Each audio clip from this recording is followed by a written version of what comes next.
একদিন শপিংয়ে গিয়েই হাঁপিয়ে গেলাম। মানুষ যে কী করে রোজ রোজ শপিংয়ে বেরোয় কি জানি।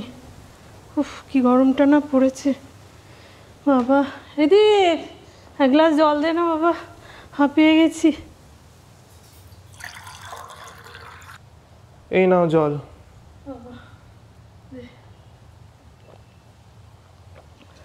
বাবা কি শান্তি।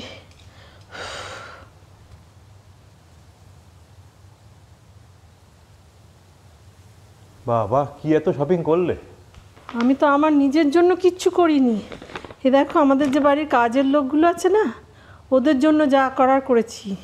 এই যে আমাদের যে বাসন মাজে ওর জন্য এই ব্যাগটা, যে ঘর মোছে ওর জন্য এই শাড়িটা, যে জামা কাপড় কাচে তার জন্য এই শাড়িটা, আর যে রান্না করে ওর জন্য এই জামাটা।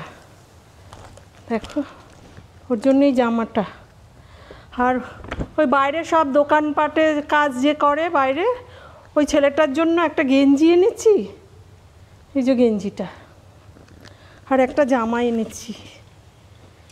এগুলো সব ওদের জন্যই এনেছি, আমার নিজের জন্য কিচ্ছু আনিনি। দেখো ব্যাগে আর কিচ্ছু নেই, বুঝেছ? এই করতে গিয়ে আমি হাঁপিয়ে গেছি।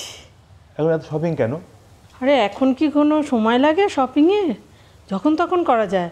আর এই সব দিয়ে ওদের একটু হাতে রাখতে হবে না, নাহলে তো আবার কামাই করে বসবে মাঝে মাঝেই। হ্যাঁ তা অবশ্য ঠিক, তো আমাদের আবার কাজের লোক কোথায়? আমি তো বাড়ির সব কিছু করি, রান্না করি, বাসন মাজি, ঘর মুছি, কাপড় ধুই, তা এগুলো সব আমার হলো। আর এই যে বাইরে যে মানে বাইরের কাজগুলো যে করে সেটা তো তুমি। তাই এই জামাটা আর গেঞ্জিটা তোমার হলো। এবারে বুঝলে শপিং করতে কেন গেছিলাম?